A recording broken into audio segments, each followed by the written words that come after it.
Olá, você acompanha agora o programa Diálogo Brasil.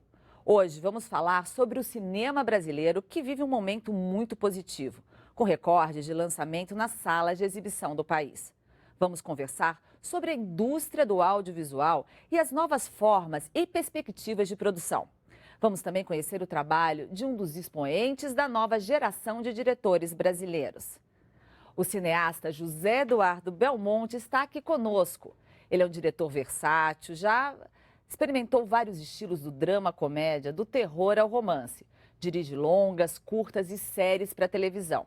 A gente agradece sua presença aqui. Seja bem-vindo, José Eduardo. Obrigado, gente. Obrigado. Você concorda que a gente está num bom momento para o cinema nacional? Agora, esse ano que passou, esse comecinho está indo muito bem, né? Assim, acho que foi um ano de conquista de público, um cinema comercial foi muito bem, sei lá. Minha Mãe é uma Peça, sei lá, porque eu ainda não sei exatamente os números, mas Minha Mãe é uma Peça, acho que fez 6 milhões. E outros filmes foram bem. E a gente está com 12 filmes em Berlim, né? Acho que isso nunca aconteceu. Isso nunca aconteceu. Aconteceu isso, então... Estamos vivendo um bom momento agora. Então eu acho que essas coisas são ciclos, né? Esse ciclo agora é bastante positivo, assim. Há uns 2 anos atrás, é um período, mas o que é interessante dos últimos anos é que o cinema brasileiro conseguiu manter uma constância, né? Eu, quando comecei a fazer cinema em 80 e poucos, estava entrando na faculdade, quando estuda a história do cinema, a gente viu ciclos, né? Que duraram 7 anos, duraram 8 anos, mas nunca teve essa constância, né? A gente está já com essa constância, pelo menos, ocupando uma faixa pequena ainda. Mas a mesma faixa faz uma década e tanto já, então daqui a pouco a gente vai falar mais desse assunto, mas a gente preparou aqui uma reportagem, um VT. Vamos assistir? Vamos. Para o cinema brasileiro, 2016 não foi um ano de crise.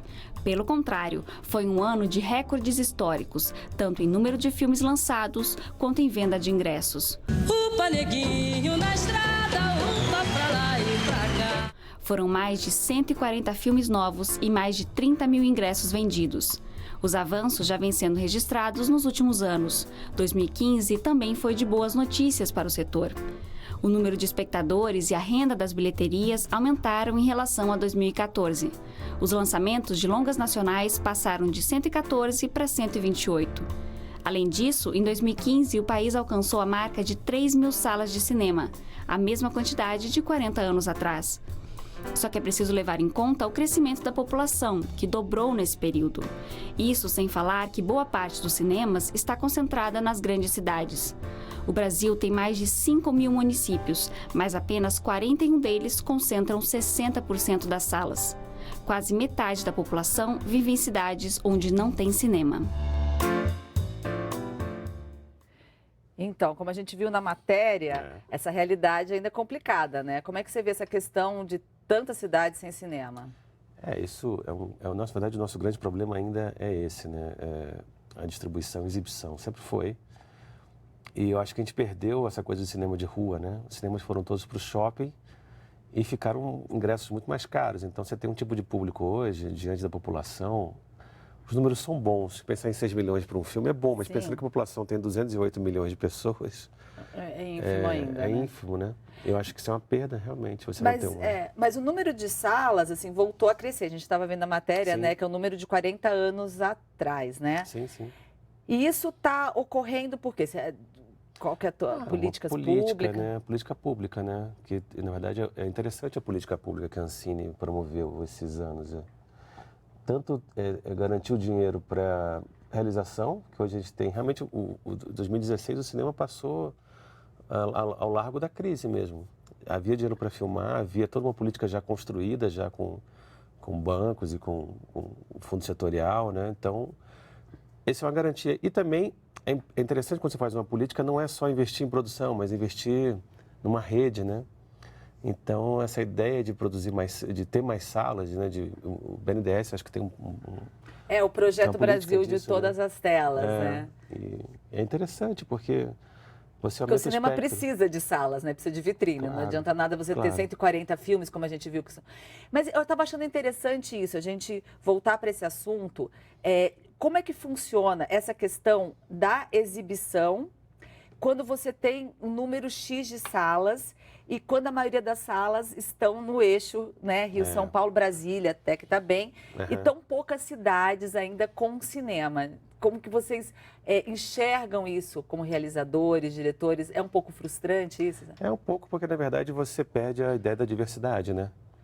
Porque tem poucas salas e quando chega um blockbuster, ele ocupa 60%, 70%. Blockbuster são esses filmes grandes, de estúdio, comerciais. Quando chegam os Vingadores, Os Vingadores. ele ocupa 60%, 70% das salas, né?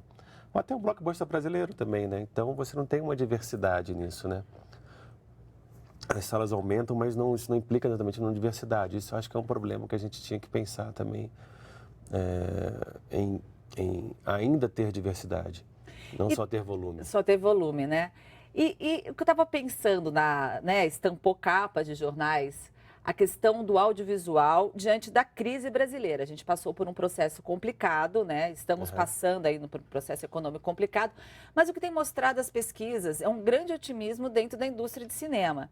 Que mesmo na crise, assim, até o Andrusha Waddington comentou o seguinte, que em época de crise, né, geralmente as pessoas tendem a sair mais de casa. Então, isso ajudou o cinema nacional. Cinema é uma opção ainda barata para você fazer um programa com a família, ou com o ente querido, enfim.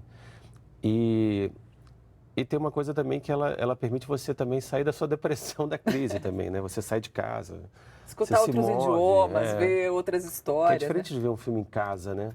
Que hoje tem essa opção muito mais fácil do que era antigamente. Ou seja, você baixa na internet, você tem um filme, Netflix, você tem o serviço de streaming, na verdade. Mas ainda tem essa coisa gregária do cinema que é muito poderosa, né? Você está com um filme em cartaz, acabou de sair de cartaz saiu. Entre idas e vindas. Saiu. E como foi essa experiência? Assim, foi lançado nesse momento, né?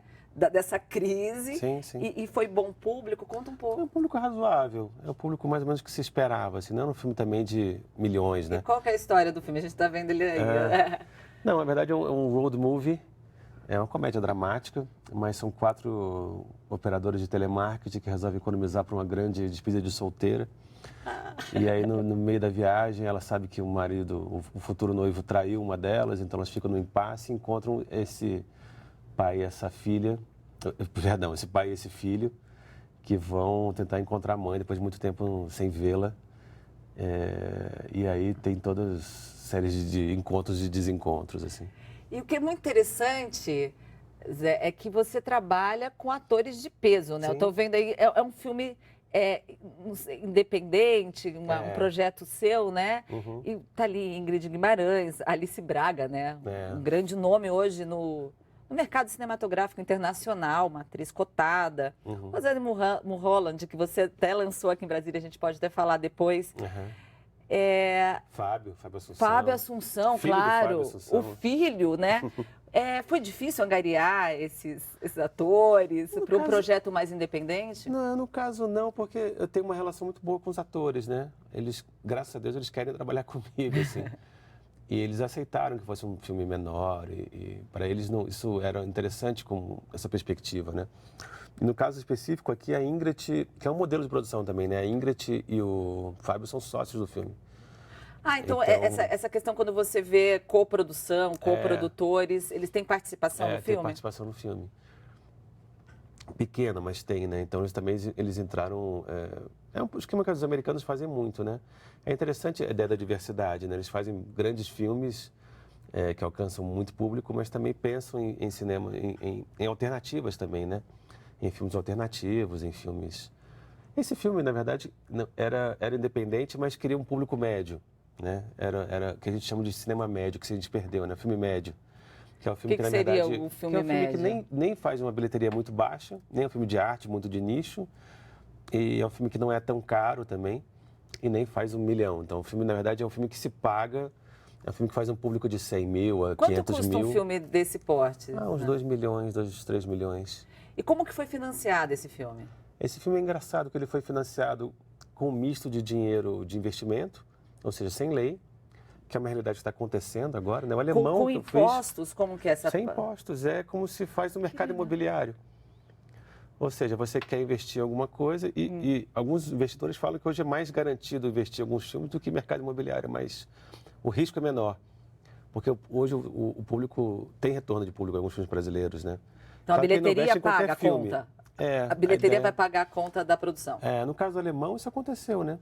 Alemão A gente vai custou, entrar nisso. é um processo que o Ricardo, perdão, é um processo que o Rodrigo Teixeira usa, que é um processo americano, é um modo americano de produção, em que você não usa governo. Olha lá, a gente está vendo o alemão. O alemão já vem na tua fase, né, Zé, que você já é contratado para dirigir, né? É um pouco da minha parceria com o Rodrigo Teixeira, né? Que é o grande produtor hoje brasileiro, né? Hoje ele também ele teve uma sacada que o cinema independente americano estava falido. E ele viu que qualquer dinheiro era bom para o cinema americano. Então ele falou, então eu vou começar a investir em filmes muito baratos americanos que começaram a render, porque sendo em língua inglesa, ele Mas ele era produtor de filmes americanos, né? Ele produziu o Francis Ha. Não sei se vocês viram esse filme. Claro. E no filmes alemão... independentes americanos, né? Que os filmes são feitos também com o mesmo dinheiro do filme brasileiro, às vezes.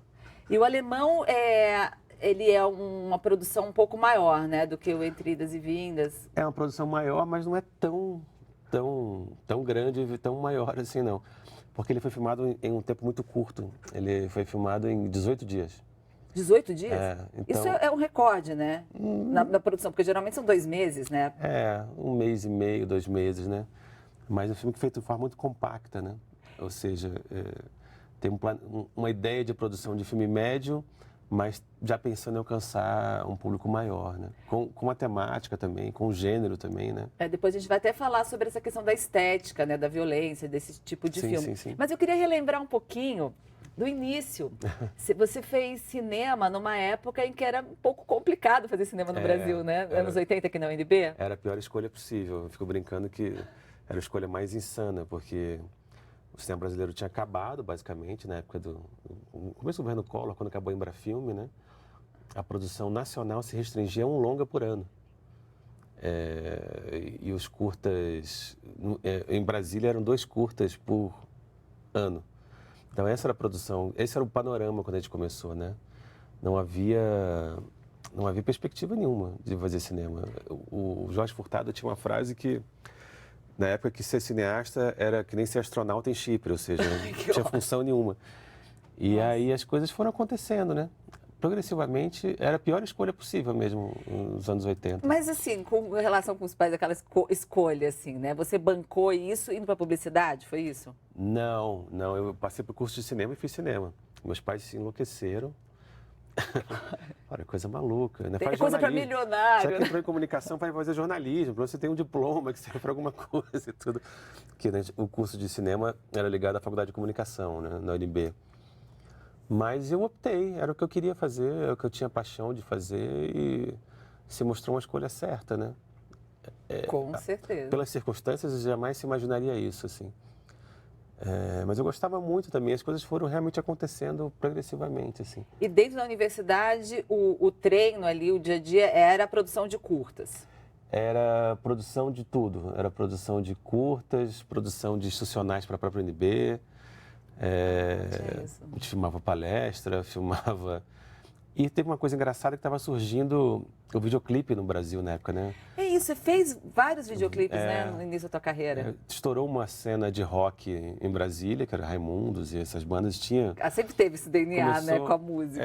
E começou a entrar também essas TVs que exibiam muitos clipes, né? Ou seja, começou a ter um mercado disso. E eu dirigi alguns clipes, o clipe dos Raimundos. O primeiro clipe dos Raimundos é meu, Nega Jurema. E tem uma historinha toda, né? Tava lembrando, a gente não colocou aqui, mas qual que era a história da Nega Jurema? Na verdade, não tinha muita história. Era um monte de ideia louca que eles eram muito profícuos, né, de ideias, assim. Eles eram muito incríveis nesse ponto. Então, o clipe é uma colagem de um monte de ideias, na verdade. Não tem exatamente uma historinha, assim.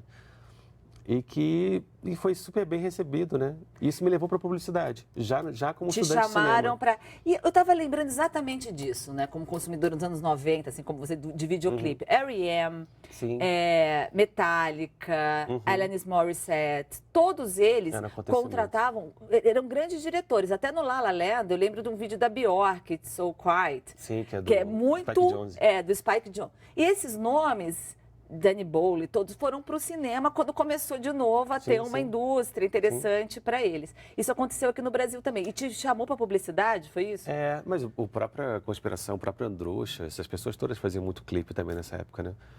Virou uma coisa interessante, que você podia experimentar e você podia ser visto por muita gente. E trabalhar com película, né? E trabalhar com película. Então a gente fez muito, a geração que fez... Essa geração, antes de fazer cinema... Várias pessoas faziam, né? Muita gente da O2 também fazia, muita gente da Conspiração. Que a da O2 é do Fernando Meirelles, né? E aí começou também a trabalhar em publicidade e ganhar dinheiro. Meus primeiros filmes foram bancados por mim mesmo, né? Com o dinheiro que você ganhava na publicidade. Nunca mais faria isso, mas na época era a perspectiva que eu tinha. Esse foi o caso do Subterrâneo, seu primeiro filme aqui em Brasília? Subterrâneos, não. Na verdade, foi um pouco. Teve um dinheiro meu, um dinheiro de uma amiga minha, que é a Cibele, que a gente resolveu, sei lá, tinha um dinheiro sobrando e os dois colocaram dinheiro no filme e a gente investiu no nosso próprio filme. E um longa-metragem, corajoso. Longa-metragem, Porque, na verdade, quando começou, muita gente queria fazer, mas o dinheiro ainda não era suficiente para todo mundo, né? Então, obviamente, que quem ganhava edital é quem já tinha um currículo prévio. E para você começar um longa-metragem, era muito complicado. E não tinha os editais de fomento ainda para longa?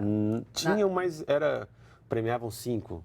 Se hoje a premiação vai para 70 filmes, no começo 5, 6 pessoas ganhavam só. E um termo que é legal que foi cunhado, né, o BO, né, o baixo orçamento. Aí nos editais já se contempla, né? Você tem um filme, é uma linguagem muito na seara do cinema, né? Eu estou fazendo um BO. Sim. Mas o Subterrâneos foi abaixo de um BO. Que a gente chama de cinema de guerrilha, né? Isso. Filme de guerrilha. É o filme que você faz de qualquer jeito, assim, meio na rua. Que é uma experiência do cinema novo, na verdade, que você só usa expertise de outras experiências antigas. A novela Vague era feita assim também, né?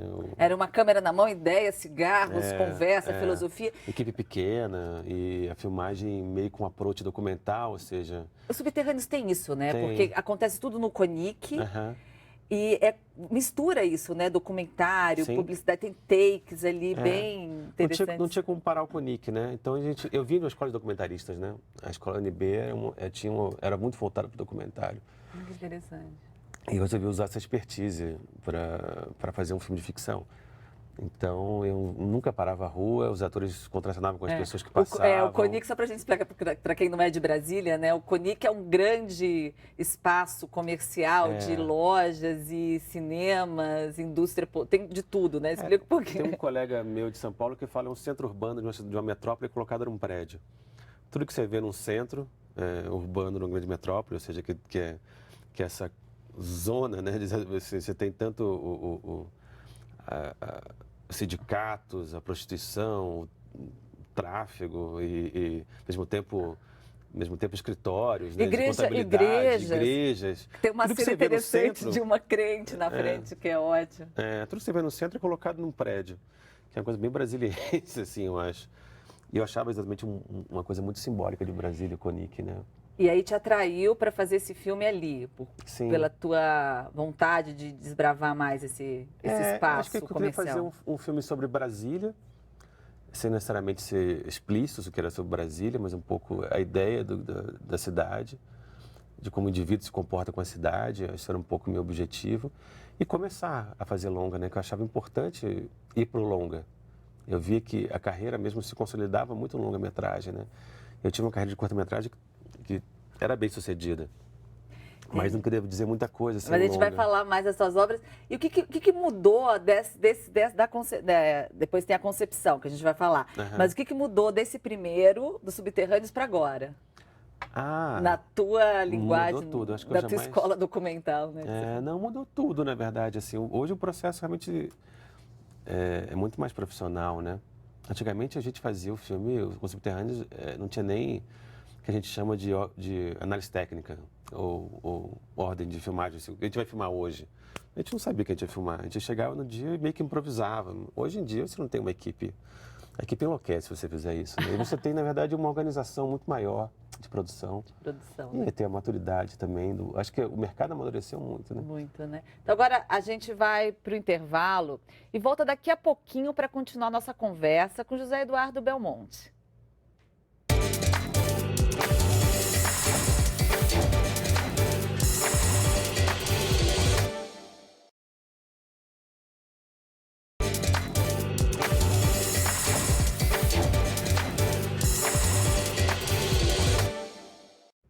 O Diálogo Brasil está de volta. Hoje o assunto aqui é cinema. E nós fomos às ruas para saber o que as pessoas acham da produção nacional e qual foi o último filme que elas viram. Qual o último filme brasileiro que você assistiu? É O Homem que Desafiou o Diabo. E você costuma ir ao cinema ver filmes brasileiros? Não, no cinema eu nunca fui, né, ver, mas na televisão geralmente eu costumo ver. Minha Mãe é uma Peça. Você costuma ir ao cinema ver filmes brasileiros? Sim, eu gosto bastante de filme brasileiro porque tem uma produção legal. O Auto da Compadecida. Você costuma ir ao cinema ver filmes brasileiros? Não. Não muito. Você faz opção por filmes de outras nacionalidades ou você não gosta muito de filme brasileiro? O que acontece? Não, eu gostar do filme brasileiro eu gosto, mas é tipo assim, a gente prefere mais filme de fora, né? A gente não dá muito valor a filme brasileiro. Se eu fosse você, 2. Você gosta de filmes brasileiros? Costuma assistir? Gosto, acho muito interessante. E o que você mais gosta nos filmes brasileiros? Apesar de ser do Brasil, né, eu acho melhor. É mais engraçado, tem mais comédia. Acho melhor. E Minha Mãe é uma Peça 2. E você gostou do filme? Bastante, é um filme bem alegre, bem animado. É bom o filme. Você costuma ir ao cinema ver filmes brasileiros? Sim, constantemente eu vou. Auto da Compadecida. Você gostou desse filme? Sim, muito engraçado, muito divertido. E você costuma ir ao cinema ver filmes brasileiros ou prefere de outras nacionalidades? Prefiro de outras nacionalidades. É mais interessante. Então, Zé Eduardo, o cenário não está muito bom não, né? Ainda a gente está com dificuldade aí Eu acho que de formação de público, né? Eu acho que são várias coisas, né, para analisar essa questão do cinema brasileiro com o público que ele tem, assim. Eu acho que tem uma coisa do Brasil com o brasileiro com o Brasil, assim, tem uma dificuldade de autoestima mesmo né? do brasileiro sempre fala assim, esse país aqui foi colonizado por... sempre tem essa coisa que a gente nunca tem uma história boa sobre a gente mesmo, assim. Acho que tem uma questão de autoestima brasileira que tem dificuldade um pouco de se ver, de falar bem de si. Isso aqui é Brasil, as pessoas falam isso na rua, né? Então, acho que o cinema reflete um pouco essa dificuldade também do brasileiro consigo mesmo, com sua própria nação. É uma nação jovem, né? É uma nação jovem. Que tem essa questão. Essa é uma questão. Essa não é a única questão, né? Porque eu acho que os artistas também nem sempre... Essa é uma questão também antiga, assim, a própria classe intelectual, ela tem uma distância do Brasil também, né? Isso também reflete em alguns realizadores que não buscam público mesmo. Isso é pertinente não buscar público também, porque o cinema também tem uma parte de pesquisa de linguagem que tem que ter mesmo. Mas também não pode ser só isso e também não pode ser só público, né? Acho que é que eu falei da diversidade. Então, durante muito tempo, a gente acho que vem desequilibrando essa equação, ou esquecendo o público, ou só buscando público. Ou seja, a gente não tenta achar esse aspecto da indústria que é tão saudável como a indústria americana, que faz tudo. Você tem tanto o Jonas Mekas, que faz experimentais, como você tem, sei lá, o Michael Bay, que faz os Transformers e tudo. Mas a gente vê também claramente que teve um hiato aí na produção nacional, né? Durante muito tempo a gente não teve filmes nacionais e está muito ligado à televisão, né? Tanto que 2 dos entrevistados citam o mesmo filme, que é uma continuação de um produto televisivo. E tem como, você acha que tem como a gente mudar isso com o tempo? O que está sendo feito nesse sentido, Zé? Eu acho que tem uma coisa que a TV é muito forte no Brasil também, né? Isso é um dado, assim. É um audiovisual que é feito, tem muita força. Eu acho que já se evoluiu muito. Hoje você vê algumas pessoas que falam que vão ver filme brasileiro. Antigamente, as pessoas nem cogitavam isso. Você pegando as pessoas na rua, era raríssimo alguém que via filme brasileiro, mesmo que ainda seja só um tipo de cinema brasileiro, que é basicamente as pessoas falando de comédia, né?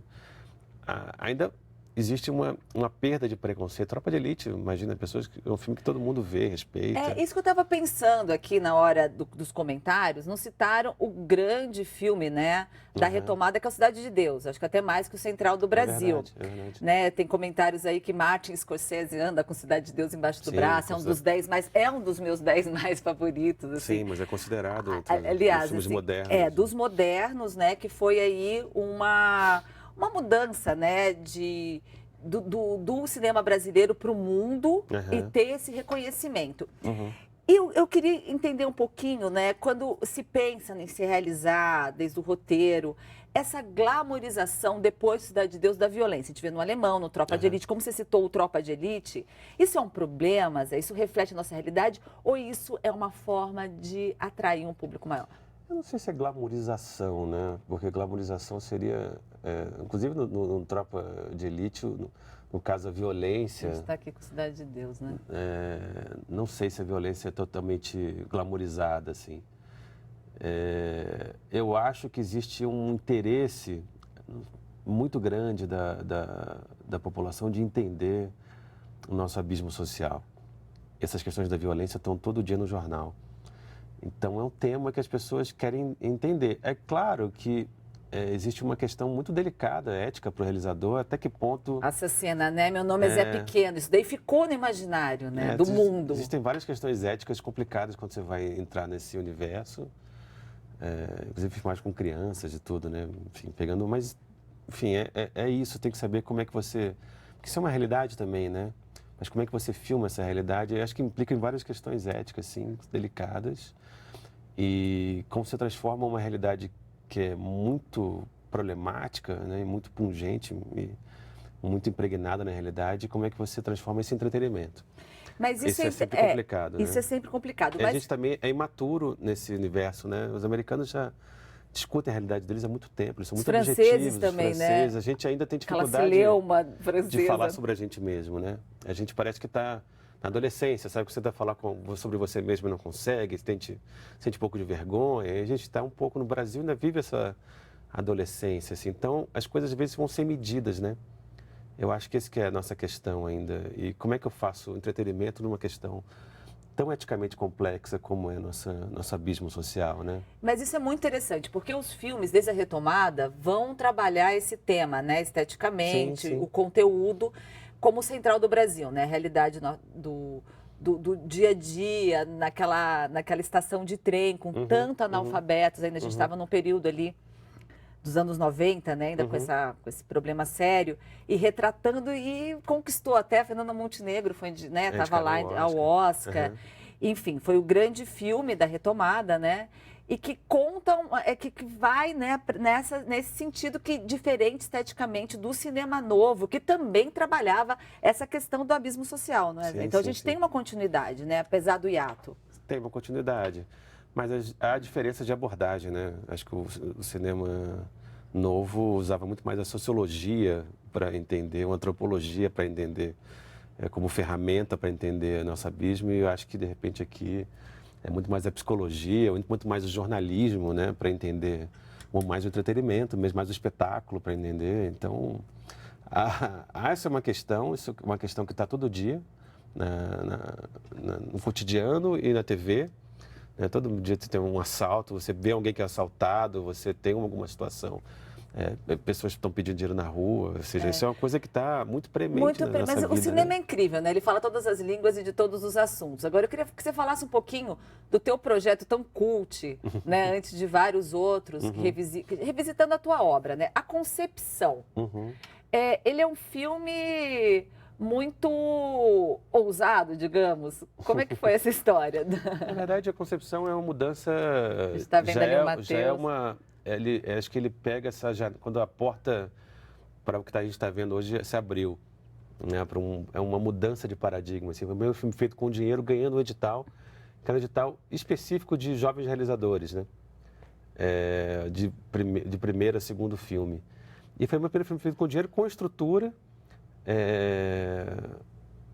enfim, e foi distribuído, foi visto, foi com um esquema mais montado, assim. E é interessante porque o filme foi muito visto porque o Matheus Nattergalli, que tinha feito Auto da Compadecida, ou seja, era um ator que estava naquele momento, alto, né? E topou fazer o filme, e com isso também eu consegui conciliar com os jovens rostos que viriam a se tornar Juliano Casarré, né? Rosalind Holland, Milen Cortais, né? Que fez Tropa de Elite, sim, que na época tinha feito Carandiru, mas estava começando assim, a ser visto. E ele foi, assim, um marco, né, na tua carreira. Foi, né? depois a gente ficou muito amigo e fez vários filmes juntos. Mas eu digo também no sentido de te chamarem para fazer filmes e de você começar a abrir mesmo como diretor de cinema e realizador e roteirista. Tem uma coisa também que o filme é uma coprodução com uma produtora paulista. Na verdade, já é uma ideia de trabalhar com um produtor profissional, né? O Subterrâneo não tinha produtor. Era guerrilha. Era gente mesmo produzindo, assim. Então, a ideia de um produtor profissional que traz um distribuidor.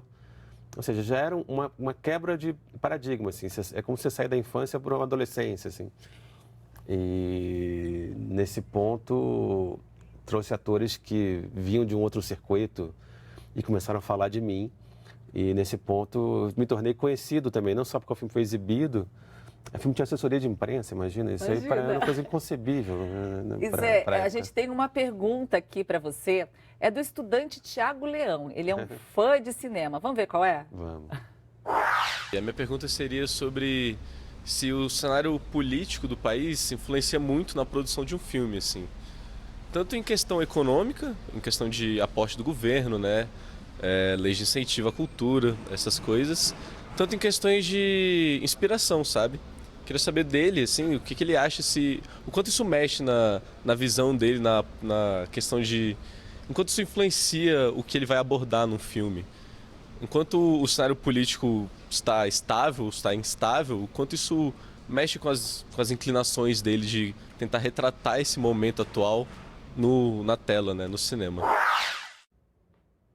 Então... Acho que tem dois aspectos. Um aspecto realmente econômico, assim, as políticas públicas, né, interferem realmente. Hoje a gente vive um tempo muito bom, mas uma canetada desmonta muita coisa. Então a gente ainda depende muito de políticas públicas. Isso é uma questão. Eu sou um cara que sempre gostou muito de política. Não sei se fui criado em Brasília, não sei, mas eu sempre busquei falar sobre política nos meus filmes, nem que seja de forma indireta. E mesmo filmes comerciais, o próprio Alemão cita muita coisa de política. Claro que não claro. Na mesma intensidade de um filme, é um filme de entretenimento, né? Tem esse aspecto de um filme popular. Mas se nada mais der certo, fala sobre eleições, o filme se passa durante as eleições, mostra políticos no filme, políticos estão no filme. Né? Então, política me interessa sempre. Eu acho que a gente não fala tanto de política porque é aquilo que eu falei, a gente está na adolescência da nação. Então, falar as coisas abertamente, como os americanos fazem de forma muito impressionante, né? Eles falam de si mesmos de forma muito... E as pessoas têm medo um pouco de falar de política, né? É meio delicado. Vamos lembrar que o Se Nada Mais Der Certo é o teu quarto filme, né? É, meu quarto filme. Que tem a interpretação fantástica do Cauã Raymond, né? Parceirão. O primeiro, não o primeiro filme do Cauã, mas o filme que antes do Cauã ser a celebridade que ele é hoje. Dele? Não é o primeiro. Ele é o terceiro filme dele. Mas ainda no começo, né? Mas ele ainda não era a celebridade que ele é hoje, né? Era o... E esse filme já é passado em São Paulo, né? Já tinha me mudado para São Paulo. E, na verdade, eu escrevi numa época específica de Brasília, que eu achava que, enfim, delicado falar isso, mas eu achava que era uma época política muito complicada, de uma certa seca moral, assim. Uhum. E eu resolvi contar essa mesma história só aqui em São Paulo, Ali, né? porque eu achei que política ia ser... você vê que tem os próprios políticos aparecem. Os próprios políticos. Eu resolvi um pouco mudar de Brasília para São Paulo e também não colocar a história em Brasília, porque eu achava que ia ter uma visão meio reducionista, assim. Porque, na verdade, conta a história de pessoas de classe média que começam a entrar numa vida criminosa e criam uma família afetiva a partir daí. E se eu falasse de Brasília, vai parecer que o discurso falava especificamente sobre a política de Brasília, etc. Tal. Que não era a intenção, era a intenção das relações da micropolítica, na verdade, né? Então, e o cinema e a TV sempre andando mais ou menos aí junto. E eu queria que você falasse um pouquinho, talvez, uma volta ao documentário, trabalhando agora nessa nova série, com o texto do Drauzio Varela, num momento delicado, né, da questão dos presídios, da crise dos presídios brasileiros, que é o Carcereiros. É um livro do Drauzio, em que o Marçal Aquino e o Fernando Bonassi fizeram uma adaptação. Ele é como se fosse um docudrama. Porque você estava falando da escola de documentário, você está agora nesse momento, né? E para uma TV de amplitude, né? Porque realmente para muita gente que vai falar. Mas é uma adaptação que é engraçada, porque fala dessa realidade, ao mesmo tempo tem gênero, porque é uma série de ação, por um lado, mas com inserção documental. Ou seja, próprios agentes penitenciários falam da realidade, você vê imagens documentais. Faz uma mistura das duas coisas, assim. É muito interessante. É louco porque quando a gente fez, tinha um depoimento do próprio Drauzio, que ele falava, a situação é uma situação que em qualquer momento vai estourar. Mas isso antes de estourar? É uma situação que vive numa situação tão dramática, de superlotação, né, de complexidades, assim, infinitas, que a situação em algum momento vai estourar. De facções criminosas disputando poder, né? Isso aí... E isso tá na série? Tá, por coincidência.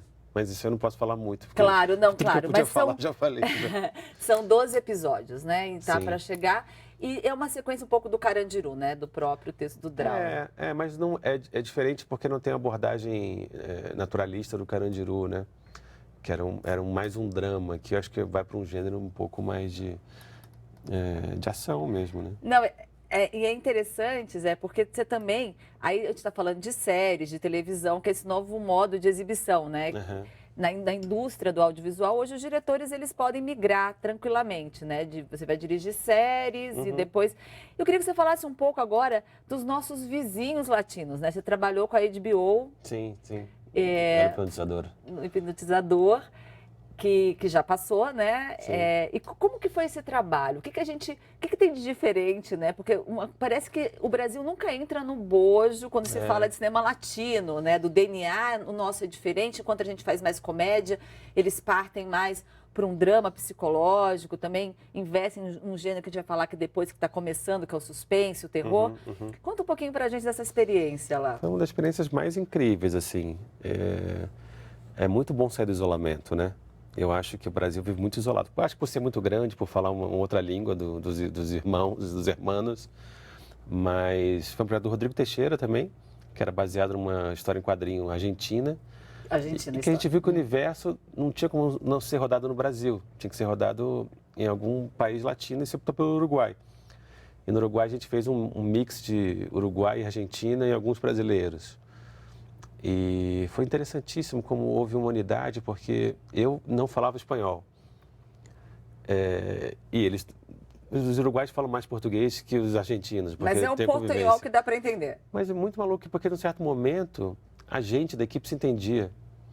Você estava sozinho como brasileiro, dirigindo todo mundo? Não, eu e outro diretor, e tinha um produtor brasileiro, e alguns atores brasileiros. Mas, sei lá, 70%, 80% eram uruguaios e argentinos. E no momento, era difícil porque a gente não está acostumado a ouvir o outro, né?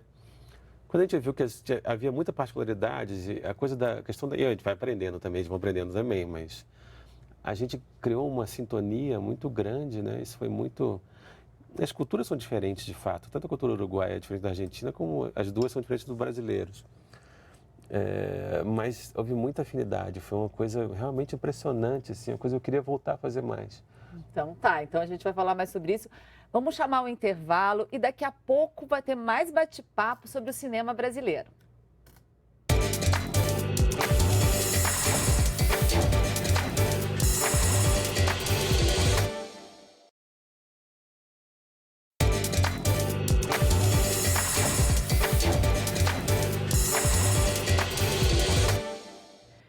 O Diálogo Brasil está de volta e nós temos aqui o diretor de cinema, José Eduardo Belmonte.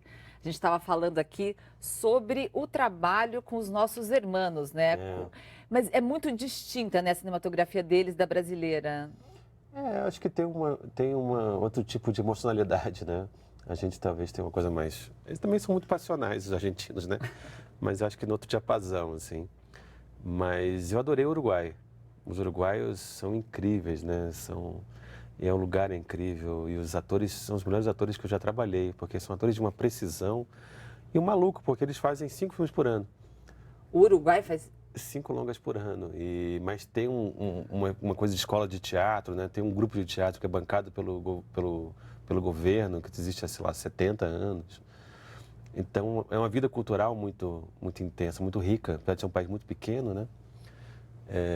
E os atores realmente são incríveis, incríveis, assim. Agora, eu estava pensando, né, na questão que a gente começou a falar do Entre Idas e Vindas, da sua relação com os atores. Eu me lembro até numa pré-estreia, onde o Caio Blá, ele fez uma reverência ao José Eduardo Belmonte, que foi o melhor diretor, e outras celebridades também que citam o seu nome na hora que vão falar do diretor que mais tocou, do filme que se sentiram mais à vontade. Isso funcionou também no Uruguai. Então, o diretor ele tem que falar todas as línguas no coração do ator? Como é que funciona essa técnica? É uma linguagem não verbal, talvez, isso, né? De tentar entender o outro, eu acho. Ter um pouco de psicologia, acho que dirigir ator também, de entender o outro e fazer que aflore o melhor dele em cena, né? Você usa um pouco a pessoa quando você dirige. Você não acessa só a figura pública do ator, né? Mas a figura humana mesmo, né? Porque o processo é muito humanista, o processo de dirigir. Né? Então imagino, você tá... E até assim, um parênteses, né? Quando eu lembro dos depoimentos da Bjork, de vários atores do Lars von Trier, que ao contrário do que fazem com você, falava assim, eu nunca mais trabalho com ele. Porque rouba a alma. Existem 2 formas, né, de você quebrar, porque atuar é romper barreiras, né? Você chegar em lugares que você não chegaria, mas por causa de uma circunstância do trabalho, você tem que romper barreiras, assim. Isso para o ator é muito constante. Qualquer profissional na vida tem que romper barreiras, mas para o ator é uma coisa muito cotidiana. Há 2 formas de romper barreiras, né? Ou você faz no grito ou você faz no amor, né? Eu acho que o amor é sempre mais potente porque você tem a parceria do outro, você tem a inteligência do outro a seu favor, né? Você pode fazer as coisas de forma autoritária ou de forma mais democráticas, assim, né? Democráticas demoram mais tempo, mas elas são mais duradouras, né? Tô vendo aqui o oposto aqui do nosso dinamarquês. Tão controverso. Não, assim... Os teus filmes, eu conheci um pouco, sim. Dizem. E as novas tecnologias, Zé, o que está ajudando aí esse aparato todo tecnológico que a gente tem com GoPro e acabou, né, a película, você não tem mais que carregar aquelas câmeras. O que está sendo usado, o que mudou e o que está ajudando aí na produção de vocês? Não, acho que hoje a produção é muito mais rápida, né, do que antigamente. Mas quando você dá um upgrade, você quer usar mais ainda do que você, né, já que você tem mais oportunidade, você usa mais no limite. Então, de certa forma, nessa coisa do tempo, como a gente tem mais rapidez, mas pode filmar muito mais do que filmava antigamente, porque digital, a película era muito cara, ela tinha cada lata ela tinha 4 minutos. Hoje, um HD, você pode filmar um plano de 20 minutos. O alemão tem plano de 18 minutos, que eu fui cortando, mas tem plano de 18 minutos. Plano de sequência, que você foi... Mas depois eu fui cortando ele, mas eu filmei como se fosse um plano de sequência. Mas quanto mais você usa, né, mais complexo fica. Então, por um lado, adianta, mas as pessoas usam no limite tudo, né? Então, o que acho que é curioso de pensar, porque hoje a tecnologia de audiovisual é acessível a qualquer pessoa.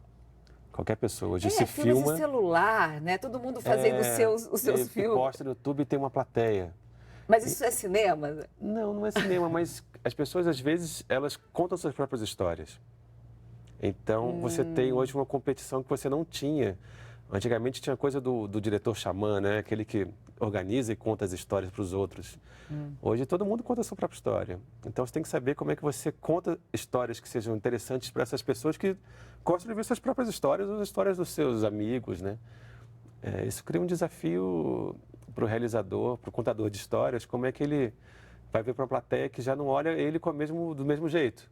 Antigamente ele era o contador de histórias, as pessoas depositavam nele as expectativas de ouvir histórias e se entender. Hoje as pessoas fazem cinema, não é cinema, mas é audiovisual. Você pode achar que não é um audiovisual profissional, mas é um audiovisual narrativo, né? Porque você pega esse snap, as pessoas estão, hoje eu estou aqui agora com fulano, encontrei fulano, encontrei... E pode fazer e é uma curta, narrativa, né? E você tem essa questão de conteúdo mesmo, né? Para vários canais aí que precisam dessa galera aí, né? São desafios novos que o digital colocou, assim. Abriu-se uma gama de possibilidades que há de ter discernimento e inteligência para... Então, agora, José Eduardo, nós temos mais uma pergunta para você. É feita pelo Tom Maranhão. Ele é coordenador da Casa de Cultura da América Latina aqui em Brasília. Vamos conferir? Você sendo brasiliense, um cineasta brasiliense, como você vê, como você analisa a produção de cinema em Brasília? Essa foi flechada. Eu acho que quando a gente começou, hoje a gente tem um volume de produção que é muito interessante. A gente tem uma coisa que a gente não tinha, que antigamente realizadores basicamente realizadores do plano piloto. Tinha uma perspectiva outra da cidade. Hoje você vê explodindo várias pessoas em vários cantos da cidade. A cidade cresceu muito, então você tem caras como Ardirley filmando Brasília, na Ceilândia. Né? Então, isso é muito interessante. Eu acho que o problema do cinema... hoje, o problema de financiamento não é mais um problema, mas eu acho que existe uma questão ainda que é um problema que é nacional, que se reflete em Brasília. Eu acho que em Brasília é mais complicado, Brasília é mais novo que qualquer outra coisa. É uma capital muito nova, uma cidade de 50 e poucos anos. Que nasceu filmada, né? Que já tinha cinema. Que nasceu filmada, é verdade. Mas as pessoas ainda têm dificuldade de entender essa cidade. Né? Se lá fora as pessoas não entendem, aqui as pessoas estão tentando... Os próprios brasileiros agora, essa geração, não consegue ainda acho que se filma pouco a paisagem, né? E se tenta entender essa paisagem, né? Por exemplo, Brasília hoje tem uma questão, um debate muito grande da sociedade sobre a lei do silêncio. Né? Um debate que a cidade tem. E os filmes não falam sobre isso. Falam sobre questões muito pessoais, né? Individuais, né? Que às vezes mostram a cidade, isso é válido, mas falta a gente ir para os grandes temas, eu acho. Sabe, serviço público. Eu nunca vi um filme sobre Brasília sobre isso. Mesmo, o dia a dia, né? Como é que funciona. Como é que funciona. Mas lembrando disso, Zé, vamos entrar nessa questão de polo de cinema, né? Eu sei que na sua geração havia uma vontade política grande de vocês também de ter um polo na cidade. Sim. Foi construído um polo, depois a gente até fala dos outros polos, né? Que começaram, como o de Paulínia. Mas esse projeto está sucateado, acabado, mas tinha uma vontade ali de trazer professores de roteiro, diretores, para ensinar para a galera daqui como fazer, né, para essa geração, a fazer cinema de verdade, assim, de verdade no sentido de entrar na seara dos longas e tal. Como é que foi isso para você? E como que você vê agora essa questão? Eu sou muito crítico em relação à ideia do polo. Eu acho que quando o polo começou foi um projeto político de alguém que estava assumindo o governo na época que quis criar um factoide. Ou seja, ele viu que o cinema tinha acabado e precisava criar uma agenda positiva e vamos falar sobre o cinema, mas não era uma coisa, não era um projeto a longo prazo, né? Com perspectivas. Era muito mais uma coisa, um efeito publicitário do que um projeto realmente de políticas públicas. Eu sou muito crítico em relação a isso. Eu acho que a classe tentou pegar para si e tentou forçar em cima das pessoas que fizeram que elas assumissem na essência a ideia.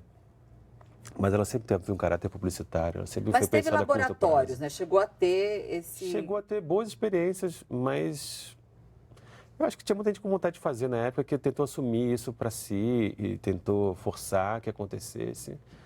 Mas o projeto em si, ele não tinha fôlego, foi pensado a longo prazo, ele foi pensado para ter um efeito específico para aquela situação, sabe? Era uma coisa meio publicitária, eu acho. E voltando para essa questão da indústria realmente, né? Porque é uma questão ainda delicada, que quando você fala de cultura, parece que está falando de economia. E o cinema, o audiovisual gera emprego, né? São fábricas. E como que a relação ainda, como que você vê essa relação, né? Da indústria propriamente dita. O cinema, ele é um paradoxo, né? Eu sempre fico brincando porque o cinema existe desde que o homem é homem. Ele sempre pensou no cinema. Ele sonha, né? Você vê aqueles pinturas rupestres que já tem um proto-cinema, né? Já imagina. Mas ele só foi possível porque, ou seja, ele é lúdico o cinema, mas isso foi possível porque surgiu uma revolução industrial. Isso já é uma coisa meio antagônica, porque ele é muito lúdico, mas ao mesmo tempo ele é industrial. Então é difícil fazer essa equação, que é um paradoxo. É difícil você resolver um paradoxo. Porque é o seguinte, a cultura, ela é vista como um gasto, né, às vezes. E não como o contrário, que ela gera emprego, né? Ela tem duas... A cultura, a indústria do cinema, particularmente o audiovisual brasileiro, acho que ela é uma das que mais cresceu e uma das que mais emprega hoje, que mais gera renda, né? Isso é importante mesmo. Mas ela tem dois aspectos, eu acho. Ela mexe numa questão que é imaterial, né? Ela mexe com a autoestima, com o entendimento do povo. Ela tem um valor que você não vê de imediato, mas ela produz muitos frutos, efetivamente. Os grandes governantes sempre entenderam que a cultura é estratégica. Os americanos também, vamos citar de novo os americanos, eles mas já a viram gente isso. ainda tá... E o que você acha também sobre o papel, assim, da gente estar na TV pública, né? Na divulgação do cinema nacional, na exibição? Sim. Como que é esse papel efetivamente, para vocês realizadores? Não, eu acho que é fundamental, na verdade, você pensar numa TV que pensa diferenciadamente isso, né? Que não é só... pensa nesse valor imaterial, né? De produzir. Claro, tem que ter valores objetivos, que é um paradoxo, né? Tem que pensar em questões objetivas, mas também tem que pensar em questões subjetivas, né? Eu acho que é fundamental. E você tem a diversidade. O país é muito incrível, né? O Brasil tem uma contribuição para o mundo muito poderosa, porque aqui tem uma diversidade que é muito interessante. A gente não consegue entender muito bem essa diversidade e não lida bem com ela ainda, porque talvez eu acho que a gente é uma nação jovem, mas isso é muito potente, né? Eu acho que a gente tem que assumir essa diversidade. Com certeza. Do que negar essa diversidade. Então, voltando aqui um pouco, né? Você é um diretor muito versátil. Então, a gente tem aí... Eu me arrisco muito. A tua escola da publicidade, documentário, a concepção autoral. Você também dirigiu filmes de terror, suspense. O Gorila é um filme muito interessante. Então, como que é migrar de um lugar para o outro, de uma experiência para outra, dirigir atores, né, nos diferentes gêneros? Mesmo, e tem o Billy Pig também, que é uma comédia, né? A gente está falando da questão da comédia no Brasil. Queria que você falasse um pouquinho sobre isso. Acho que tem duas coisas. Em certo momento, depois que o Nada Mais Der Certo foi bem... Olha lá, o Gorila está aqui. Depois que o Nada Mais Der Certo foi bem recebido, eu achei que eu devia partir para outros caminhos, assim. Conhecer outras pessoas, ter outras experiências e também tentar fazer um diálogo com o público também, né? Não ficar só no gueto do cinema de arte. Eu achava importante ousar. E nesse ponto é muito interessante a parceria com o Rodrigo Teixeira, porque o Rodrigo Teixeira é um cara que gosta de cinema e queria também fazer a mesma coisa, queria experimentar gêneros, assim. E me obrigou a estudar muito, a voltar a estudar. Eu fico brincando que o Rodrigo Teixeira me obrigou a ir para o mestrado, né? Porque... Para o alemão, sei lá, eu vi 40 filmes de ação, 40 filmes de faroeste, eu vi um monte de coisa para entender. Gorila também, e o filme de terror também é com o Rodrigo. E que me levou à televisão, também que me obrigou a conhecer outros gêneros, né? Ou seja, me aventurei fora de mim, fora da minha caixinha, assim, e foi muito bom. Foi muito bom mesmo. E quais são os seus anseios, assim, agora? O futuro, né? Você já está aí na estrada há tanto tempo. O que você está agora vislumbrando? De produções, de filmes? Produções, de filmes, de vontade. Eu tenho alguns filmes que eu quero fazer que são muito particulares, muito pessoais. Eu queria entender temas que estão no Brasil, assim, que eu tenho um filme com a Natália Lage, que é sobre uma comunidade evangélica. Sobre a Natália até apresentava um programa de cinema brasileiro na TV Brasil. Eu tenho um filme chamado Quase Deserto, que é com o Léo de Baraglia, é uma produção... o Léo, que é o protagonista argentino, né? Que fez Relatos Selvagens. Que é fantástico. Que é um filme, na verdade, rodado em Detroit, sobre imigrantes ilegais. E agora se tornou muito pertinente. Você já começou? Eu estou no roteiro ainda. O roteiro é de um uruguaio, que é Pablo Stoll, que é um realizador uruguaio. Eu estou com esse projeto. E acho que agora eu estou me sentindo maduro para fazer os filmes que eu sempre quis fazer quando eu comecei, assim. Então, eu tenho 2 projetos que não dá para falar, porque são adaptações de livros que eu não comprei ainda. Mas você agora está também... Estou muito tempo querendo fazer. Você agora voltou a escrever os seus roteiros, você fica entre, né, trabalhar com direção e escrever os seus projetos. Agora estou voltando para mim mesmo, voltando para o diferente, né? Eu fiz uma viagem para fazer outros projetos de produtores, projetos de televisão. E agora estou voltando um pouco para os meus projetos pessoais. É claro que eu ainda vou conciliar, porque eu vou fazer agora Alemão 2. Olha, eu devo estar rodando daqui a 2 meses, eu devo estar rodando daqui em abril, eu devo estar rodando Alemão 2. E vamos para a gente terminar. Fala em poucas palavras, quais são os desafios para o cinema brasileiro, Zé? Eu acho que quando eu comecei, tinha uma frase do Scorsese que eu achava muito emblemática, que eu acho que é o desafio do cinema brasileiro, passa por essa frase, que ele fala que fazer um filme não é difícil. Difícil é construir uma carreira, construir uma história. E para isso você precisa equilibrar muito pragmatismo com inconsequência. Ou seja, um outro paradoxo, né?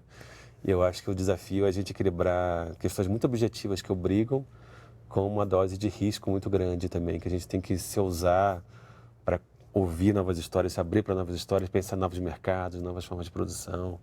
Entender o público, que é um público muito dinâmico, né? E a história é muito dinâmica, enfim, a gente tem que entender tudo isso. Muito bem. E o nosso programa chegou ao fim. Eu agradeço a presença do cineasta José Eduardo Belmonte. E se você quer saber mais sobre o programa, entre no site da TV Brasil. Na terça-feira que vem, o Diálogo Brasil está de volta. Até lá. Até lá.